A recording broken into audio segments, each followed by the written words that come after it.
India is the best structural story at this point of the in the world because you have a very powerful macro. If you look at fiscal, current account, inflation, growth, the entire dynamics at this point of time is extremely supportive at this point of time for India. And geopolitically, we are also very clearly in the middle, and that also helps us a lot.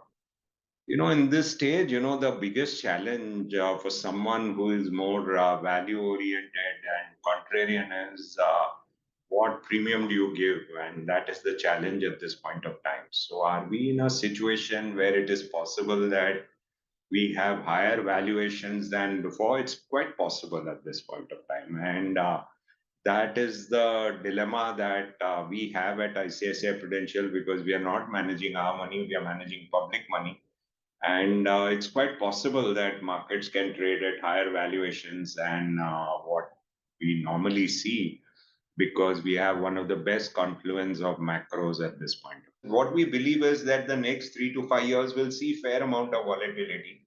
So if we have products which can allocate money between equity and debt, there is no area where we are able to see in India, which is at the bottom of the cycle. The only areas where we're seeing at least some level of fear is in IT and pharma.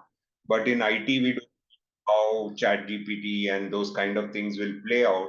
So maybe we like pharma as one of those sectors where we find that things are. And from a cyclical perspective, people like power. But India is such a deep structural story that for you to look for something at the bottom of the cycle is very difficult because when you talk to anyone from foreign brokerage at this point of time, and I'm sure you can get any amount of research report showing at this point of time that India is the best structural story at this point of time in the world. So it's very difficult to find any bottom of the cycle stories at this point of time.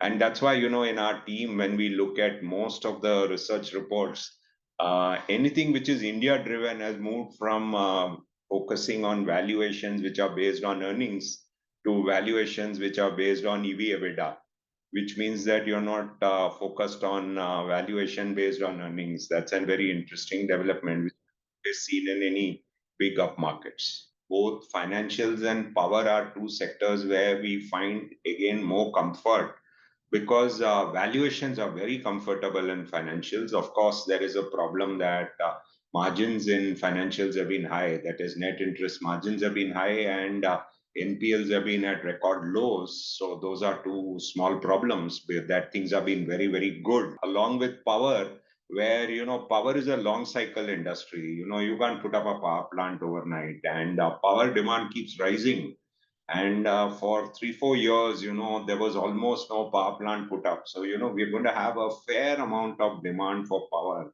over the next 3 to 5 years.